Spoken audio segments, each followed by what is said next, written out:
പിതാവിന്റെയും പുത്രന്റെയും പരിശുദ്ധാത്മാവിന്റെയും നാമത്തിൽ പ്രാർത്ഥിക്കുക. അമ്മേ പരിശുദ്ധ അമ്മേ, ദൈവമാതാവേ, അന്ന് അങ്ങ് കൃപാസനത്തിൽ പ്രത്യക്ഷപ്പെട്ട് വരാൻ പോകുന്ന മഹാദുരന്തത്തിൽ നിന്ന് രക്ഷപ്പെടാനും എല്ലാവർക്കും വേണ്ടി പ്രാർത്ഥിക്കുവാനും ആവശ്യപ്പെട്ടിട്ട് 20 വർഷം തികയുന്ന ഈ വേളയിൽ കൃപാസനത്തിലൂടെ ഞങ്ങൾക്ക് ഈ ദേശത്തിന് അങ്ങ് ബാധ്യത തന്ന എല്ലാ അനുഗ്രഹങ്ങൾക്കും കൃപകൾക്കും ഞങ്ങളിപ്പോൾ ഹൃദയം നിറഞ്ഞ നന്ദി പറയുന്നു. അമ്മേ പരിശുദ്ധ അമ്മേ, ജപമാല മാതാവേ, സകല കൃപാസനം പ്രാർത്ഥനയോടും ചേർത്ത് ഞങ്ങളിപ്പോൾ പ്രാർത്ഥിക്കുന്ന ഈ കുടുംബത്തിന്റെ ഈ പ്രത്യേക നിയോഗം ഇവിടെ ഇത് വളരെ പ്രധാനപ്പെട്ടതാണ്. ഇന്നത്തെ നിയോഗമാണ് വെക്കേണ്ടത്. ഇന്ന് നിങ്ങൾ പോകുന്ന ചിലപ്പോൾ നിങ്ങൾ കിടപ്പ് രോഗികളായിരിക്കാം. അത് കുറച്ച് കാലത്തെ അതുള്ളൂ, അത് മാറും. നിങ്ങൾക്ക് പ്രാർത്ഥിക്കാൻ പറ്റിയ ഒരു ദിവസം ദൈവം തന്നു, ഒരു കാലം ദൈവം തന്നു മാത്രം ചിന്തിച്ചാൽ മതി, വേറെ ഒന്നും ചിന്തിക്കണ്ട. എംപവർ ചെയ്യാൻ. അതുപോലെ തന്നെ നിങ്ങളിന്ന് യാത്ര ചെയ്യുന്നവരുണ്ടാകാം. ചിലപ്പോൾ ചില സാഹചര്യങ്ങളിൽ ശരിയാകുമോ ഇല്ലയോ എന്നൊക്കെ പേടിക്കുന്ന വിഷയങ്ങളുണ്ടാകാം.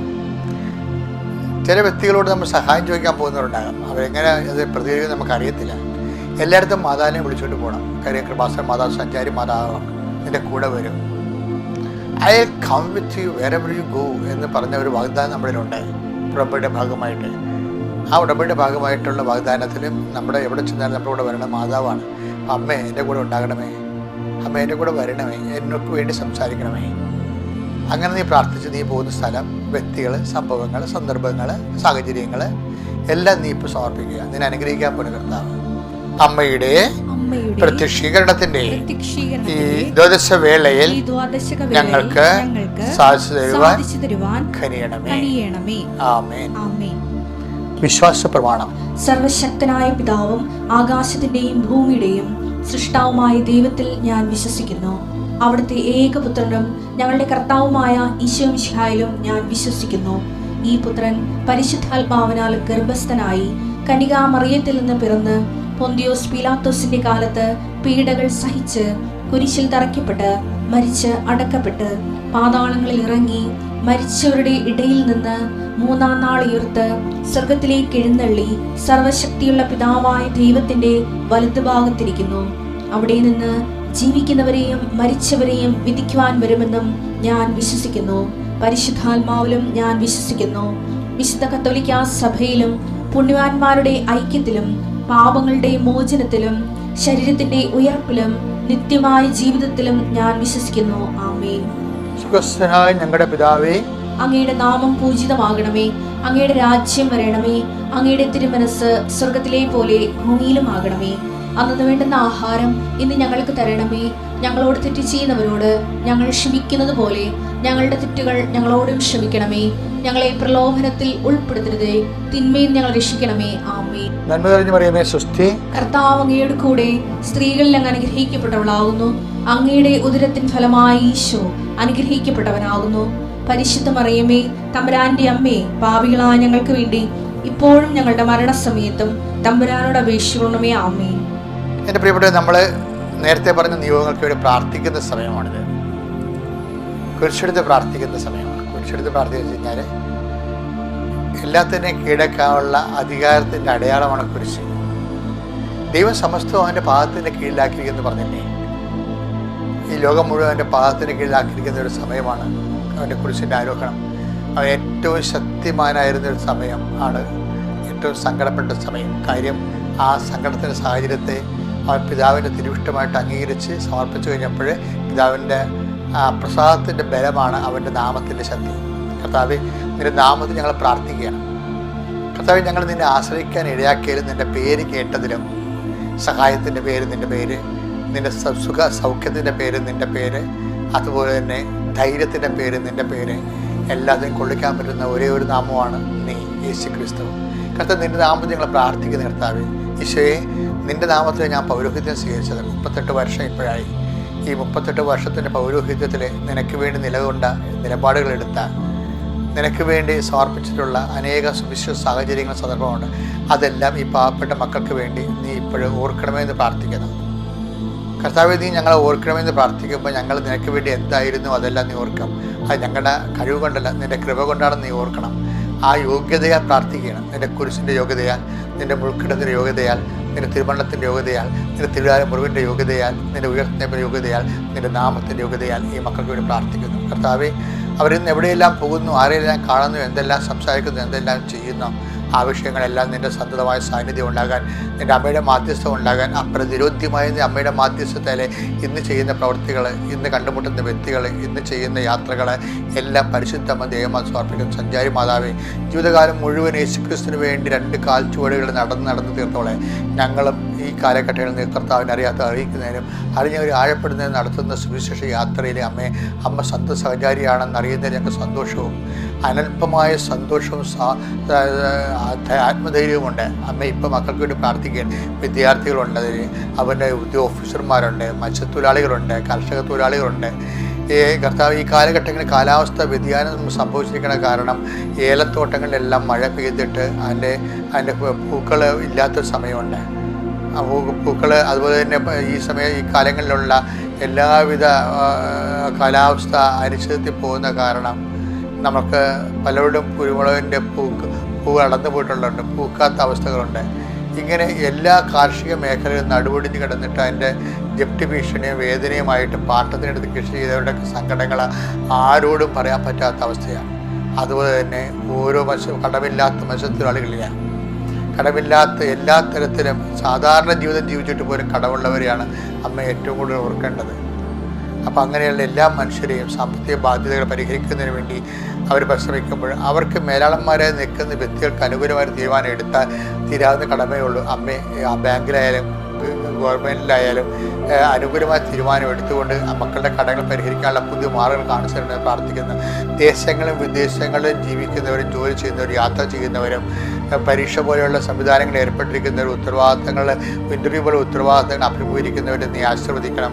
കർത്താവ്, ഭവനരഹിതർ, വീടില്ലാത്തവർ, അതിനുവേണ്ടി ഇന്ന് പരിശ്രമിക്കാൻ പോകുന്ന അവരുടെ ജോലികൾ, കർത്താവ്, സ്ഥലം പോലും ഇല്ലാത്തവർ, അവിടെ വീട്ടിൽ നിന്ന് ഇറങ്ങി കൊടുക്കേണ്ടി വരുന്ന ആകൃതിയോട് താമസിക്കുന്നവർ, എല്ലാ മക്കളെക്കുറിച്ച് അവരുടെ തുടർന്നുള്ള തെറ്റായ ബന്ധങ്ങളും കാലം വിഷമിച്ച് ജീവിക്കുന്നവരുണ്ട്. മക്കൾക്ക് അങ്ങനെ ബോധം പോലും ഇല്ല. അതുപോലെ തന്നെ പലതരത്തിലുള്ള ആന്തരികമായ ബന്ധനങ്ങളാലും ലോകത്തിൻ്റെ പാപശാപങ്ങളാലും കുടുംബത്തോടുള്ള ഉത്തരവാദിത്വം പോലും തലമറന്ന് ജീവിക്കുന്ന മക്കളുണ്ട്. കാരണം അവരെല്ലാം സ്പർശിക്കണം. മക്കളെക്കുറിച്ച് വേദനിക്കുന്ന മാതാപിതാക്കന്മാരും അതുപോലെ തന്നെ ഭാര്യ-ഭർത്താക്കന്മാർ തമ്മിൽ ഒരുമിച്ച് ജീവിക്കുമ്പോൾ സ്നേഹമില്ലാതെ, ആന്തരികമായ ഐക്യമില്ലാതെ, തമ്മിൽ തെറ്റിദ്ധരിച്ച് മിണ്ടാതെയും പ്രാർത്ഥിക്കാതെയൊക്കെ ജീവിക്കുന്ന കുടുംബങ്ങൾ, പ്രാർത്ഥന നിന്നുപോയ കുടുംബങ്ങൾ, പ്രാർത്ഥിച്ചിട്ട് മാസങ്ങളും വർഷങ്ങളായ കുടുംബങ്ങൾ എല്ലാം കർത്താവിൻ്റെ നാമം സമർപ്പിക്കുക. എൻ്റെ കർത്താവിൻ്റെ ഉന്നതമായ നാമത്തിൽ സഭയുടെ അധികാരത്തിൽ 38 വർഷം ഞാൻ അർപ്പിച്ച കുർബാനയുടെ യോഗ്യതയാൽ ഇപ്പോൾ പ്രാർത്ഥിച്ച മുഴുവൻ വിഷയത്തിനും ദൈവിക തീരുമാനം ഉണ്ടാകാൻ പരിശുദ്ധ മാതാവിനെ സമർപ്പിച്ചുകൊണ്ട് യേശുനാമത്തിൽ പ്രാർത്ഥിക്കുന്നു. ആമേൻ. എൻ്റെ പ്രിയപ്പെട്ടവരെ, നമ്മൾ ഇന്ന് വായിക്കുന്ന വചനം മത്തായിയുടെ സുവിശേഷം 26-ാം അധ്യായം 52-ാമത്തെ തിരുവചനമാണ്. ഇതിൻ്റെ കൂടെ വായിക്കുന്നത് വിശുദ്ധ ലൂക്കായുടെ സുവിശേഷം 22-ാം അധ്യായം 54-ാമത്തെ തിരുവചനം. ഇതിൻ്റെ സംഭവം എന്ന് പറയുന്നത്, ഒന്ന്, കർത്താവിനെ സഹായിക്കാൻ വേണ്ടി മൂല്യം നഷ്ടപ്പെടുത്തിക്കൊണ്ട് താൻ പഠിച്ച ദൈവവചനം മറന്നുകൊണ്ട് ഒരു പ്രായോഗികമായ ഒരു നിലപാടെടുക്കുകയും കർത്താവിനെ അറസ്റ്റ് ചെയ്യാമെന്നവരെ വാളൂരി വെട്ടുന്ന 10 ദിവസം, ആ 10 ദിവസത്തിന് പിന്നീട് കർത്താവിൻ്റെ ചൈതന്യത്തിൽ നിന്ന് ആ വചനത്തിൻ്റെ അനുസരണയിൽ നിന്ന് മാറിപ്പോയപ്പോൾ 10 ദിവസം സംഭവിച്ച ദുരന്തവും ഒക്കെ എന്ന് വായിച്ചു കേൾക്കാം. വിശുദ്ധ മത്തായി സുവിശേഷം 26-ാം അധ്യായം 52-ാം വചനം. യേശു അവനോട് പറഞ്ഞു, വാൾ ഉറയിലിടുക, വാളെടുക്കുന്നവൻ വാളാൽ നശിക്കും. ഇനി നമ്മൾ അതിൻ്റെ കൂടെ വായിക്കാൻ പോകുന്ന വചനം ലൂക്കായുടെ സുവിശേഷം 22-ാം അധ്യായം 54-ാമത്തെ വചനമാണ്. അവർ അവനെ പിടിച്ച് പ്രധാന ആചാര്യന്റെ വീട്ടിലേക്ക് കൊണ്ടുപോയി പത്രോസ് അകലെയായി അവനെ അനുഗമിച്ചിരുന്നു. അതായത് നമ്മളിത് വരുന്ന ഒരു വിഷയം, അതായത് ഈശോ പല പ്രാവശ്യം പറഞ്ഞതാണ്, എന്നെ അനുഗമിക്കാൻ ആഗ്രഹിക്കുന്നവൻ സ്വയം പരിത്യജിക്കണം. കയ്യിലുള്ള വാൾ വരെ പരിത്യജിക്കണമെന്നതിൻ്റെ അർത്ഥം. ആക്രമിക്കാനും പ്രതിരോധിക്കാനും ഒക്കെ നമുക്ക് അവകാശമുണ്ട്. പക്ഷേ ചില സാഹചര്യങ്ങളിൽ ദൈവത്തിൻ്റെ പദ്ധതിയോട് നമ്മൾ വശംവദരായി സമർപ്പിച്ചിട്ട് ദൈവത്തിന് ജയിക്കാനുള്ള അവസരം കൊടുക്കണം. അപ്പം നമുക്ക് തന്നെ ജയിക്കാൻ വേണ്ടി നമുക്ക് എപ്പോഴും തോന്നുന്ന ഒരു പ്രലോഭനമാണ്, നമുക്ക് ജയിക്കണം, ദൈവം തോറ്റാലും നമ്മൾ ജയിക്കണം. അപ്പോൾ 10 ദിവസത്തിൻ്റെ അവസ്ഥയിൽ ദൈവം തോറ്റതുപോലെ അങ്ങനെ 10 ദിവസം തോന്നി. അതുകൊണ്ട് പത്രോസ് സ്വന്തം വാൾ ഊരിയിട്ട് കർത്താവിൻ്റെ ജീവൻ സംരക്ഷിക്കാൻ വേണ്ടി ദൈവത്തിന് വേണ്ടി ഒരു ആനുകൂല്യം ചെയ്താണ് പാവപ്പെട്ടത്. പക്ഷെ അങ്ങനെയുള്ള ആനുകൂല്യമൊന്നും ക്രിസ്തു കൈപ്പറ്റുന്നില്ല. ദൈവത്തിൻ്റെ സത്യവചനത്തിന് ചേരാത്ത, ദൈവത്തിനെ പോലും സംരക്ഷിക്കാനായ, ദേവാലയം പോലും പണിയാനോ അല്ലെങ്കിൽ സത്യവചനം ചേരാത്ത ദൈവത്തിന് വേണ്ടി ഒരു അനുകൂലമായ പ്രവർത്തികളെ പോലും ദൈവം അംഗീകരിക്കത്തില്ല. അതുകൊണ്ട് ഈശോ പറഞ്ഞു, വാളൊക്കെ ഉറയിടുക, വളർന്നു എടുത്ത് നീ എന്നെ രക്ഷിക്കേണ്ടെന്ന് പറഞ്ഞു. പക്ഷേ പത്രോസിൻ്റെ ഒരു നീരസമായി. എന്താ കാര്യമെന്ന് വെച്ച് കഴിഞ്ഞാൽ എന്താ സംഭവിച്ചത്? പത്രോസ് തൻ്റെ ജീവൻ രക്ഷിക്കാൻ വേണ്ടിയല്ല വാളൂര് വെട്ടിയത്, ക്രിസ്തുവിൻ്റെ ജീവൻ രക്ഷിക്കാനാണ്. അതിനകത്ത് പത്രോസിൻ്റെ ജീവിതം പോലും അടിമപ്പെടുത്തിക്കൊണ്ടാണ്. കാര്യം അവരിപ്പോൾ പത്രോസ് കണ്ടാലറിയാവുന്ന പ്രതികൾ കൂടുതലായില്ലേ. അപ്പോഴേ എന്നിട്ട് കർത്താവല്ലേ ശത്രുപക്ഷത്ത് ചേർന്ന് നിൽക്കണം. ഇപ്പം അവൻ്റെ ചെവിയെടുത്ത്, മാർക്കോസിൻ്റെ ചെവിയെടുത്ത് അവൻ്റെ ചെവിയുടെ മുറിഞ്ഞു പോയ ചെവി ചേർത്തപ്പോൾ കർത്താവ് ശത്രുപക്ഷത്ത് ചേർത്തുകയും പത്രോസ് ഒറ്റപ്പെടുകയും ചെയ്തു. അപ്പോൾ സ്വാഭാവികമായിട്ടും നമ്മുടെ ജീവിതാനുഭവങ്ങളിൽ ദൈവം പ്രാർത്ഥിക്കാത്തവൻ്റെ കൂടെ നിൽക്കുന്നതും പ്രാർത്ഥിക്കുന്ന നമ്മൾ ഔട്ടുന്നതും ലോകത്ത് ഏറ്റവും വലിയ അനുഭവമാണ്. അപ്പം നമുക്ക് നീരസം തോന്നിയാൽ മതി. ദൈവത്തിൻ്റെ വചനങ്ങൾ നിറവേറ്റുന്നതിൽ പരിശുദ്ധാത്മാവ് ഉണ്ടെങ്കിൽ നമുക്ക് സന്തോഷം തോന്നും. നമ്മുടെ ശത്രു പോലും ദൈവത്തെ അനുഗ്രഹിക്കപ്പെടുമ്പോൾ സ്നേഹം സന്തോഷിക്കുന്നത്, എല്ലാ കാര്യത്തും സന്തോഷിക്കുന്നില്ല, അസൂയപ്പെടുന്നില്ല, സന്തോഷിക്കുന്നു. അപ്പോൾ ആ സ്നേഹമാണ് ക്രിസ്തു പത്രോസിൽ നിന്ന് ഉദ്ദേശിച്ചത്. അങ്ങനെ അവൻ്റെ ചെവി വെച്ച് കൊടുക്കുമ്പോൾ പത്രോസിന് സന്തോഷമാണ് തോന്നേണ്ടത്. പക്ഷേ പുള്ളിക്ക് നീരസമാണ് തോന്നിയത്. കാര്യം എന്താണ്? ഞാൻ കർത്താവിൻ്റെ ജീവന് വേണ്ടി നിലനിൽക്കുന്നവനാണ്, ഞാൻ പള്ളിക്ക് വേണ്ടി സഭയ്ക്ക് വേണ്ടി നിലനിൽക്കുന്നവനാണ്. പക്ഷേ സഭ ചില സമയത്ത് പൊതുജനങ്ങൾക്ക് വേണ്ടി നിലനിൽക്കുന്നത് കാണുമ്പോൾ നമുക്ക് വിറയും. അപ്പോൾ നമുക്ക് ഭയം ഉണ്ടാവും, നീരസം ഉണ്ടാവും, നിരസം ഉണ്ടാവും. അപ്പോൾ നിരാസവും ഉണ്ടാവും. വെച്ച് കഴിഞ്ഞാൽ ഒരു അകൽച്ച, വിപ്രതിപതി തോന്നും. അങ്ങനെ വരുമ്പോൾ ആ ഒറ്റ തോന്നൽ മതി. എന്ത് പറ്റി? പിന്നെ സംഭവിക്കുന്നത് എന്താണ്? അവൻ അത്രയും അടുത്ത് നിന്നിരുന്ന അവൻ ആ ഒറ്റ നീരസം കൊണ്ടും നിരാശ കൊണ്ടും ഒറ്റ ഒരു ക്ലിക്ക് ബട്ടണിൽ ഇവൻ അകന്നുപോയി. അതുകൊണ്ടാണ് ലൂക്ക പറയണത്, അവൻ പിന്നീട് അകലെയായി അവനെ അനുഗമിച്ചിരുന്നു എന്ന് പറയണത്. കാര്യം ദൈവത്തിൻ്റെ നടപടിക്രമങ്ങളിലെ പത്രോസിന് നീരസം തോന്നി. തന്നെ സംരക്ഷിച്ച് സപ്പോർട്ട് ചെയ്യേണ്ട ദൈവം, താൻ ദൈവമേന്ന് പറഞ്ഞ് ജീവിക്കുന്ന ആളാണ്, സഭയെന്ന് പറഞ്ഞ് ജീവിക്കുന്ന ആളാണ്. തന്നെ സപ്പോർട്ട് ചെയ്യേണ്ട സ്ഥലത്ത് ആ ദൈവം എൻ്റെ എതിരാളിയെ സപ്പോർട്ട് ചെയ്യുന്നു. I can bear it. ഇങ്ങനൊരു ദൈവത്തെ എനിക്ക് ആവശ്യമില്ല. Why should I keep this kind of faith? ഈ വിശ്വാസം ഞാൻ സംരക്ഷിക്കണം. ഇതെല്ലാവരും ചിന്തിക്കുന്ന ജീവിതാനുഭവങ്ങൾ അവനോട്ട് കൊള്ളുമ്പോഴാണല്ലോ ഇതെല്ലാം അറിയണത്. അപ്പോൾ നമുക്ക് നീരസം തോന്നും, നിരാശ തോന്നും. ആ ഒരു തോന്നൽ മതി, നമ്മൾ അകന്നു പോകും. അതാണ് അകലെ കൂടി അനുഗമിച്ചത്. അതുകൊണ്ട് ഇങ്ങനെയൊക്കെ ജീവിതത്തിൽ സംഭവിക്കും. ഇതൊക്കെ അക്സെപ്റ്റ് ചെയ്യണം. ആ ദൈവത്തിൻ്റെ സ്നേഹത്തിൻ്റെ ആ ഒരു ലവ് ലെവലിലേക്ക് നിന്നെ ഉയർത്താൻ വേണ്ടിയാണ് നിൻ്റെ മുമ്പ് വെച്ച് ദൈവം അങ്ങനെ ചെയ്യണത്. അപ്പോൾ അത് ദൈവത്തിൻ്റെ മനസ്സ് മനസ്സിലാക്കിക്കൊണ്ട് ആ സ്നേഹത്തിൻ്റെ നിലവാരം കീപ്പ് ചെയ്ത് വളരാൻ നോക്കണം. അതിന് പകരം നീ നിരസം ചിന്തിച്ച് നിരാശമായിട്ട് അകന്നു പോകാതിരിക്കാൻ ഈ ദിവസം പ്രത്യേകം ശ്രദ്ധിക്കുക. പത്രോസ് 1-ാം അധ്യായം 7-ാം വാക്യം. അഗ്നിശോധനയെ അതിജീവിക്കുന്ന നശ്വരമായ സ്വർണത്തെക്കാൾ വിലയേറിയതായിരിക്കും പരീക്ഷകളെ അതിജീവിക്കുന്ന നിങ്ങളുടെ വിശ്വാസം. പ്രിയ മകളോട് പറഞ്ഞു, മകളെന്താ പറയുന്നത്? നമ്മൾ ഇത്രയും അമ്മ ഇത്രയും ദൈവത്തോട് അടുത്തിട്ടും അമ്മയ്ക്ക് എന്താണ് ഇങ്ങനെ മുടന്തി നടക്കുന്നത്, ഇതുപോലെ ക്ലേശങ്ങൾ വരണമെന്നാണ് ചോദിക്കുന്നത്. അപ്പോൾ അമ്മ മകളോട് പറയുന്ന മറുപടി എന്താണ്? നമ്മളെ അഗ്നിശോധന ചെയ്യുകയാണ്. അഗ്നിശോധന ചെയ്ത് കഴിഞ്ഞാൽ നമ്മളുടെ കറകൾ പോകും, വിശുദ്ധീകരണമാണ് ഇതിൻ്റെ ലക്ഷ്യം എന്ന് പറഞ്ഞിട്ട്, പക്ഷേ ആ വചനം മകൾക്ക് മനസ്സിലാകണില്ല. ഈ മനസ്സിലാകാൻ വേണ്ടിയാണ് ശരിക്കും പറഞ്ഞാൽ. എന്തുകൊണ്ട് മനസ്സിലാകാത്തതിൻ്റെ കാരണം എന്താണ്? അവൾക്ക് ആകർഷിപ്പില്ല. യോഹന്നാൻ 6:44 എന്താണ്? ക്രിസ്തുവിനെ മനസ്സിലാകണമെങ്കിൽ നിങ്ങൾക്കറിയാവില്ല, ക്രിസ്തുവിനെ ഞാൻ മസ്റ്റിൽ പിടിച്ച് ക്രിസ്തുവിനെ മനസ്സിലാക്കിയേക്കാന്ന് പറഞ്ഞാൽ മനസ്സിലാകത്തില്ല. എന്നാൽ ഭയങ്കര ബുദ്ധിമാന്മാരെക്കാൾ എളിയവർക്ക് ദൈവം വെളിപ്പെടുത്തുകയും ചെയ്യും. അതെന്തിന്? ആകർഷിപ്പിൻ്റെ പേരില്ല. ദൈവം അതിനുള്ള വരം കൊടുക്കും, ക്രിസ്തുവിനെ മനസ്സിലാക്കാനുള്ള വരം കൊടുക്കും. ഇപ്പം ഈ പ്രിയക്ക് ആ വരമുണ്ട്, അമ്മയ്ക്ക് ആ വരമുണ്ട്. അതുകൊണ്ട് ഈ ക്ലേശങ്ങൾ പോലും അവളെ അധികം അലട്ടണില്ല. അവളെ 1:10-1:7 പറഞ്ഞിരിക്കുന്ന പോലെ നശ്വരമായ സ്വർണത്തെക്കാൾ നശ്വരമായ സ്വർണത്തെക്കാൾ വിലയേറിയതാണ് പരീക്ഷകളെ അതിജീവിക്കുന്ന നമ്മുടെ വിശ്വാസം. അപ്പം നിന്റെ കയ്യിലിരിക്കുന്ന വിശ്വാസം, നിനക്കിപ്പോൾ ഉള്ള വിശ്വാസം, അതിന് വിലയുള്ളതാണോ വില കുറഞ്ഞതാണോ എന്ന് എങ്ങനെ അറിയാൻ പറ്റും? നിനക്ക് വിശ്വാസമുണ്ട്, പക്ഷേ അതിന് വില ഉള്ളതാണോ വില കുറഞ്ഞതാണോ എന്നെങ്ങനെ അറിയാൻ പറ്റും? പരീക്ഷകളെ അതിജീവിച്ചിട്ടുണ്ടെങ്കിൽ നിൻ്റെ വിശ്വാസം വിലയുള്ളതാണ്. അപ്പോൾ ഈ പരീക്ഷ കഴിയാത്ത ഒരു സാധനവും, ഇപ്പം പ്രിയയുടെ മകളുടെ വിശ്വാസം ഉണ്ട് അവൾക്ക്, പക്ഷേ പരീക്ഷ കഴിഞ്ഞിട്ടില്ല. അതിനൊന്നും ഇപ്പോൾ പരീക്ഷിക്കത്തില്ല, അപ്പം തന്നെ ചത്തുപോകുന്ന അറിയാൻ തീയതിന്. അതിനൊക്കെ ഇപ്പോൾ പരീക്ഷിക്കത്തില്ല. പരീക്ഷിക്കണമെങ്കിൽ ഒരു മിനിമം ഹാജറില്ലാത്ത ആൾക്കാർക്ക് പരീക്ഷ ഇടുക. ഇപ്പോൾ സ്കൂളിൽ പോകുന്ന ഒരു മിനിമം ഹാജറില്ലെങ്കിൽ എങ്ങനെയാണ് പരീക്ഷയ്ക്ക് ഇരുത്തത്തില്ല. അതുപോലെ നിനക്കൊരു പരീക്ഷ വേണമെങ്കിൽ കർത്താവിൻ്റെ അടുത്തൊരു മിനിമം ഹാജർ നിനക്ക് വേണം. അമ്മയ്ക്കതുണ്ട്. അവളുടെ വിശ്വാസം വിലയുള്ളതാണ്. വിശ്വാസം നമുക്കുണ്ടാകാം, പക്ഷേ വില എന്തുണ്ട്? അത് യൂറോയാണോ, അത് ഡോളറാണോ, അല്ല രൂപയാണോ? മൂല്യം $1 ഒരു യൂറോ ഉണ്ട്, ഒരു രൂപ ഉണ്ടെന്ന് പറഞ്ഞു കഴിഞ്ഞാൽ വില ഭയങ്കര വ്യത്യാസമുണ്ട്. അതിന് ക്രയശേഷി ഭയങ്കര വ്യത്യാസമുണ്ട്.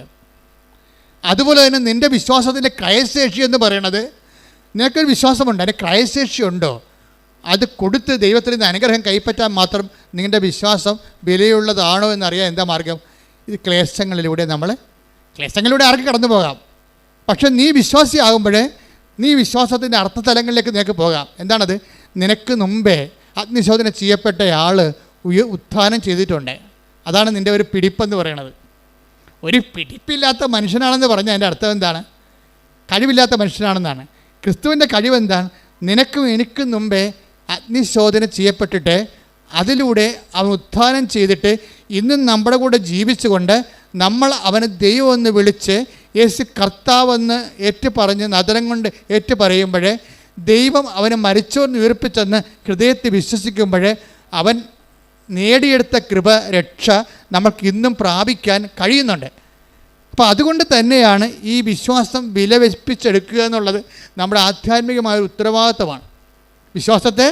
വിശ്വാസം ഉണ്ടായിട്ട് കാര്യമില്ല, കേവല വിശ്വാസമായിരിക്കും. അതിനെ വിലവെപ്പിച്ചെടുക്കണം എങ്ങനെയാണ്? ഇപ്പം നിങ്ങൾ ഉടമ്പടി തേലം തേക്കുന്നു, ചെറുതായിട്ടും തേച്ചാൽ മതി, അപ്പോൾ തന്നെ ഹാർട്ട് അസുഖം മാറും. പക്ഷേ എന്നോട് പറഞ്ഞിരിക്കണത് ഇപ്പം തേക്കേണ്ടെന്നാണ് പറഞ്ഞിരിക്കണത്. എന്താ കാര്യം? നിൻ്റെ സഹനം ഇനിയും നീട്ടി തന്നിട്ടുണ്ട്. എനിക്ക് കിഡ്നിയുടെ അസുഖമുണ്ട്, പക്ഷേ ഞാനത് ബോധപൂർവ്വം എനിക്കറിയാം, എൻ്റെ അസുഖം മാറേണ്ട കാലം ചിലപ്പോൾ അറിയാം. അതുകൊണ്ട് തന്നെ നിങ്ങൾ ചെയ്യുമ്പോൾ നിങ്ങൾക്കതിൻ്റെ അനുഗ്രഹം ചിലപ്പോൾ സെക്കൻഡുകൾക്ക് കിട്ടും. എന്നോട് പറയും, നിനക്കത് അസൈൻമെൻറ്റ് ചെയ്ത് തന്നിരിക്കുകയാണ്, നിനക്കത് കൃപയുടെ ഭാഗമായി തന്നിരിക്കുകയാണ്. നീ കൈ ഉയർത്തുമ്പോൾ നിൻ്റെ ജനത്തിൻ്റെ മേൽ ഞാൻ അലിവ് തോന്നണമെന്നുണ്ടെങ്കിൽ നീ എൻ്റെ പിടാസേന പങ്കെടുത്തതിൻ്റെ ക്രെഡിബിലിറ്റി നിൻ്റെ കയ്യിൽ ഉണ്ടാകണം. അതുകൊണ്ട് നിൻ്റെ സഹനങ്ങൾ ഇപ്പോഴെങ്കിലും ഞാൻ മാറ്റത്തില്ല. കാര്യം സഹനമാണ് ബലമെന്ന് പറയണത്, ക്രിസ്തുവിൻ്റെ ബലം. നമുക്കറിയാം കുഞ്ഞുങ്ങൾക്ക് എന്താ ബലം? കുഞ്ഞുങ്ങൾക്ക് ബലം കരച്ചിലാണ് ബലം. പക്ഷികൾക്ക് എന്താ ബലം? ആകാശമാണ് ബലം. അതുപോലെ തന്നെ മത്സ്യത്തിന് എന്താ ബലം? ജലമാണ് ബലം. ഒരു വിശ്വാസിക്ക് എന്താ ബലം? സഹനമാണ് ബലം. കൈയടിച്ച് കർത്താവ്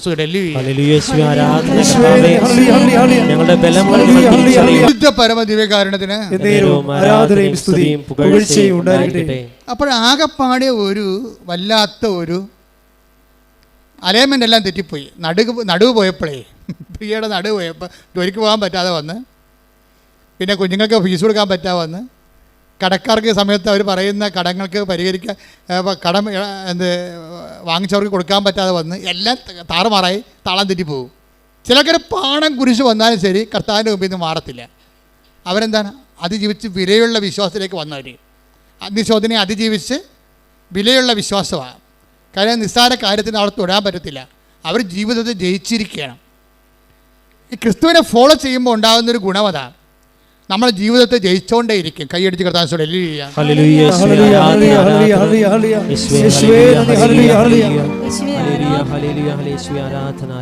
പരിശുദ്ധ പരമ ദിവ്യകാരുണ്യത്തിന്. അപ്പൊ നമ്മുടെ സബ്ജക്റ്റ് എന്താ? വെർച്വൽ കവനന്റ് ആണ് നമ്മുടെ സബ്ജക്റ്റ്. വെർച്വൽ ഉടമ്പടി എന്ന് വെച്ചാൽ പിൽഗ്രിം ഉടമ്പടിയല്ല, ഓൺലൈൻ ഉടമ്പടിയല്ല. എന്താണ് ഇവരുടെ പ്രശ്നം വെച്ച് കഴിഞ്ഞാൽ, ഇവർക്ക് കൃപാസനത്തിൽ വരാൻ വേണ്ടി പ്രിയ തീരുമാനിക്കും, പക്ഷെ വരാനുള്ള പാങ്ങില്ല, സമയം വെക്കണില്ല. ചിലപ്പോൾ സാമ്പത്തിക വിഷയമായിരിക്കാം.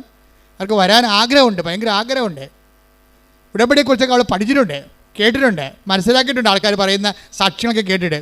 അതുകൊണ്ട് വീട്ടിൽ ഇരുന്ന് സ്വന്തമായിട്ട് ഈ ഏകലവിനെ പോലെ അസ്ത്രവിദ്യ പഠിക്കും. അതെ, എങ്ങനെ ഗുരുവില്ലാതെ പഠിക്കും? ഗുരുവില്ലാതെ അസ്ത്രവിദ്യ പഠിച്ചിട്ട് അല്ല ദ്രോണാചാര്യർ ഗുരുദക്ഷിണ ചോദിക്കണത് കൈമുറിച്ചോണ്ട് പോകാൻ. അപ്പോൾ വീട്ടിൽ ഇരുന്ന് ഇവളെ ഉടമ്പടി പാലിച്ച് ജീവിക്കും. ഇവിടെ വന്നിട്ടില്ല, ഓൺലൈൻ ഉടമ്പടിക്കാൻ അറിയത്തില്ല, വെർച്വൽ ഉടമ്പടി. എന്നാൽ ദൈവമായിട്ട് ഈ സഹനത്തിൻ്റെ കാലത്ത് വിശുദ്ധിയോടെ ജീവിക്കാനുള്ള വചനം വായിക്കും, പറ്റുന്നവരൊക്കെ സഹായിക്കും, പ്രാർത്ഥിക്കേണ്ട പ്രാർത്ഥന നോക്കിയെടുത്തിട്ട് തന്നെ പ്രാർത്ഥിച്ചുകൊണ്ടിരിക്കും. അപ്പോൾ ഇത് ഈ വീട്ടിലെ കഷ്ടപ്പാടും അമ്മയുടെ പ്രാർത്ഥനയും കണ്ടപ്പോഴാണ് മകൾ ചോദിച്ചത്, ഇത്രയൊക്കെ പ്രാർത്ഥിക്കണം അമ്മയ്ക്ക് ഇങ്ങനെ സംഭവിച്ചല്ല എന്ന് ചോദിക്കണത്. അവൾക്കത് പിടികിട്ടിട്ടില്ല, ടാലി ആകണില്ല. അനുഭവങ്ങളും ആത്മീയതയും തമ്മിൽ ടാലി ആകാത്ത അവസ്ഥയാണ്. അപ്പോൾ അവർക്കറിയാവുന്ന ഭാഷയിൽ അവൾ മകളെ ഉത്ബോധിപ്പിക്കും. പക്ഷേ മകൾക്ക് അതൊന്നും മനസ്സിലാവത്തില്ല. പിന്നീട് വെർച്വൽ ഉടമ്പടിയുടെ കാലം കഴിയുമ്പോൾ ഇവളുടെ മനസ്സിൽ വെർച്വൽ ഉടമ്പടിക്ക് ഒരു സംഭവം നടക്കും.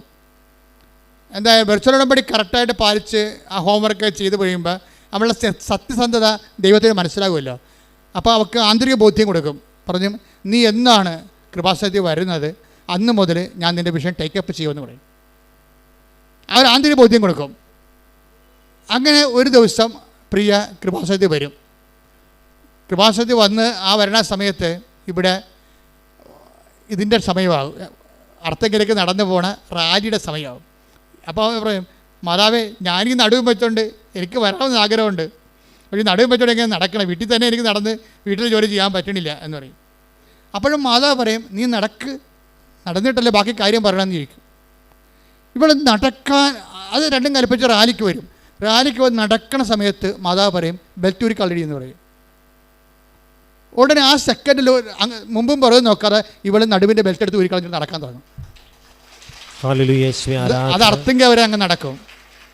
ഇതാണ് വെർച്വൽ ഉടമ്പടി. അപ്പോൾ നമ്മൾ നേരത്തെ ചെയ്യണ കാര്യങ്ങൾ വിശ്വാസിച്ച് ചെയ്യുമ്പോൾ ആ ചെയ്യുന്ന കാര്യങ്ങളെല്ലാം ദൈവം അതിങ്ങനെ കുറിച്ച് വെക്കണ പോലെയാണ്. എന്നിട്ട് എന്താണ്, ആന്തരിക ബോധ്യം നൽകും. അപ്പോഴേ അവളൊരു പ്രാവശ്യം മകളോട് പറയവേ, അപ്പോൾ ഇവളുടെ പഠനം ശരിയാകുന്നില്ല. ഇവൾ പഠിക്കുന്നുണ്ട്, പക്ഷേ ഇവൾക്ക് പഠനവുമായിട്ട് ഭയങ്കര പ്രശ്നമാണ്. പഠിക്കുന്ന അനുസരിച്ച് മാർക്ക് വീഴുന്നില്ല. വീട്ടിലെ കഷ്ടപ്പാടും എല്ലാം കൊണ്ടാണ് പഠിക്കുന്നുണ്ട്, പക്ഷെ അതനുസരിച്ചുള്ള ശ്രദ്ധിച്ചിട്ട് അതനുസരിച്ചിട്ട് ആൻസർ ചെയ്യാൻ പറ്റണില്ല, മാർക്കില്ല. അപ്പോൾ ഉടനെ മകള് വിശ്വാസമില്ലാതെ, അമ്മയുടെ വിശ്വാസം ഉണ്ടെങ്കിലും മകൾക്ക് വിശ്വാസമില്ലെന്ന് പ്രിയക്ക് മനസ്സിലായിട്ട് മാതാവിനോട് പറയും, മാതാവേ ഇവക്ക് വിശ്വാസം കൊടുക്കണം, എന്തെങ്കിലും നീ ചെയ്യണം. എനിക്ക് നടുവില്ലെങ്കിലും, സുഖപ്പെട്ടതിന് മുമ്പുള്ള ഡയലോഗാണിത്, എനിക്ക് നടുവില്ലെങ്കിലും ഞാൻ വിശ്വസിക്കുമെന്ന് നിനക്കറിയാമല്ലോ, പക്ഷേ എൻ്റെ മകൾ വിശ്വസിക്കത്തില്ല, അവൾക്ക് എന്തെങ്കിലും അടയാളം കൊടുക്കണമെന്ന് പറയും. ഉടനെ മാതാവ് 50 എഴുതി കാണിക്കും. ഉടനെ മകളോട് പറയും, നിനക്ക് 60-ൽ 50 മാർക്ക് കിട്ടും. ഉടനെ വിളിച്ച് ഇരിക്കും. കാര്യം 40 പോലും കിട്ടാനുള്ള സാധ്യത അവൾക്കില്ല, കിട്ടിയ ചരിത്രവുമില്ല. പക്ഷേ എൻ്റെ പരീക്ഷ കുളമായി പോയി. റിസൾട്ട് നോക്കാൻ നേരിട്ട് പോകുമ്പോൾ ഇവളിങ്ങനെ വിശ്വസിക്കണില്ലെങ്കിലും അമ്മയുടെ വാക്കിൽ ഇവൾക്ക് വിശ്വാസമുണ്ട്. അമ്മ പറഞ്ഞല്ലേ 50 ഞാൻ റിസൾട്ട് നോക്കാൻ പോകണം കേട്ടാന്ന് പറയും. റിസൾട്ട് നോക്കാൻ പോയപ്പോൾ അവിടെ 50 മാർക്ക്. അപ്പോൾ ഇവർക്ക് സംശയമായി, എൻ്റെ പരീക്ഷ പൊട്ടയിടുന്നല്ല, എനിക്ക് 50 മാർക്ക് കിട്ടാൻ പോകണമെന്ന് അമ്മയ്ക്ക് എങ്ങനെ അറിയാൻ പറ്റുമെന്ന് ചോദിക്കും. എനിക്ക് കിട്ടാൻ പോകുന്ന മാർക്കിനെ കുറിച്ച് അമ്മയ്ക്ക് എങ്ങനെ അറിയാൻ പറ്റും? അപ്പോഴേ അമ്മ പറയും, നിനക്ക് ഇതിനേക്കാൾ വലിയ മാർക്ക് തരാമെന്ന് മാതാവ് എന്നോട് പറഞ്ഞിട്ടുണ്ടെന്ന് പറയും. ഇപ്പം എന്നാ സംഭവിച്ചു, +2 റിസൾട്ട് വന്നപ്പോൾ 600-ൽ 600. ഇതെന്ന് പറയുന്നത് വിലയുള്ള വിശ്വാസത്തിൻ്റെ വിലയാണത്. പഠനത്തിൽ തകർന്ന മകൾക്ക് അവളുടെ മെറിറ്റിലല്ലാതെ അവളെ ഈ മാർക്ക് കിട്ടാനുള്ള കാരണം എന്താ അറിയാമോ?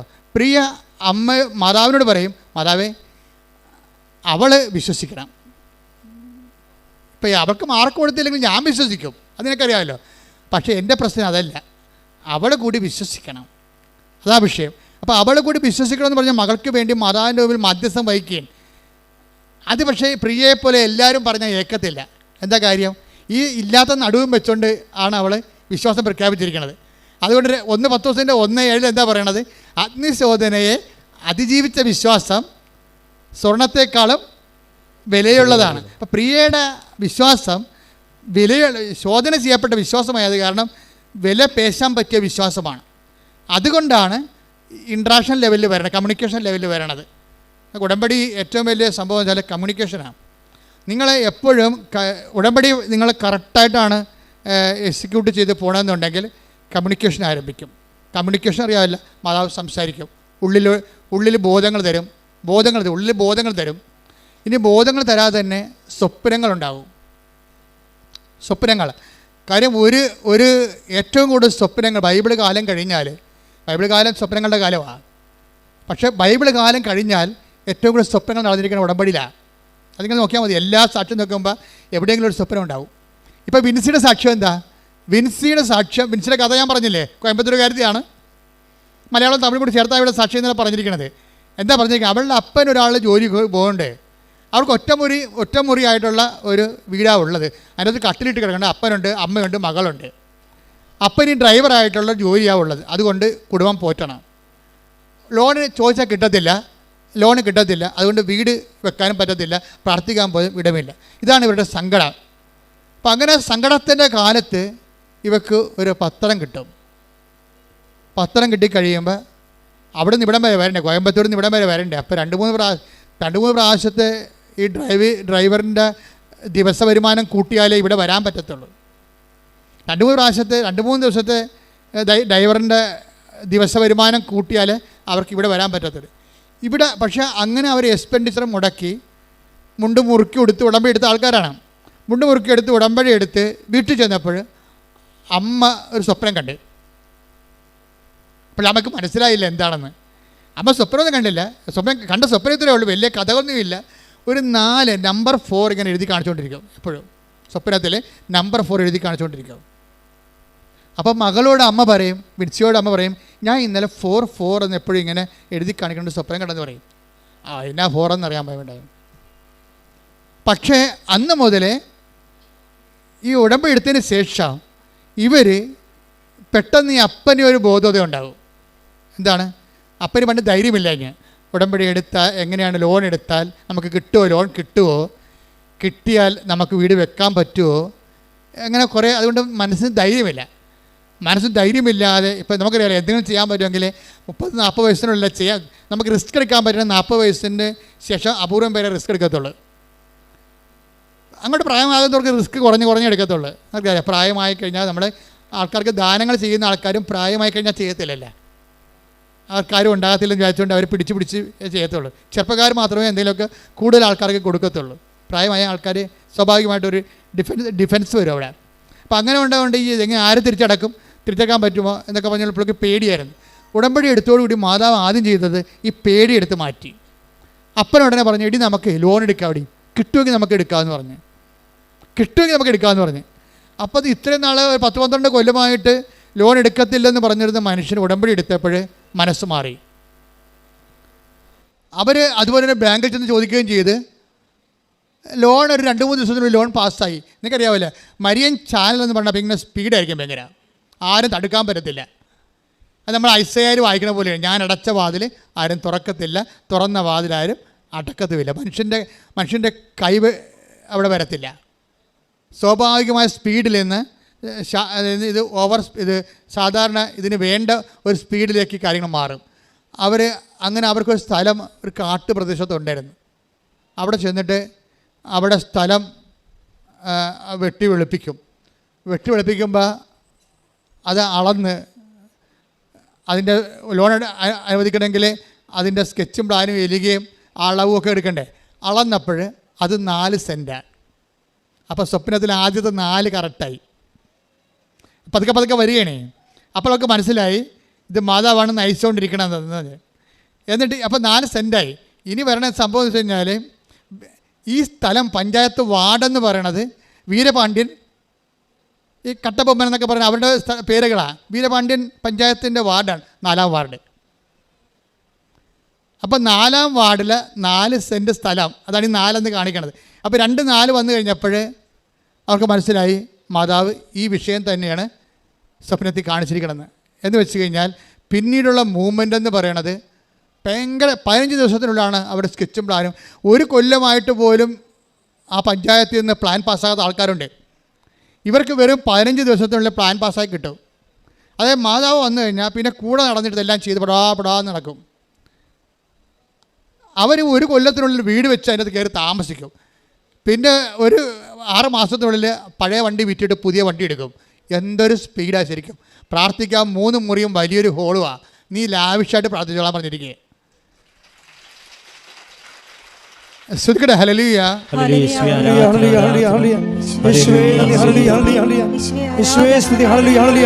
ഈ ആഴ്ചത്തെ 3-ാമത്തെ സാക്ഷ്യം എന്ന് പറയുന്നത് രജി ചേച്ചിയുടെ സാക്ഷ്യമാണ്. അവർ ഇടുക്കിയിലാണ്.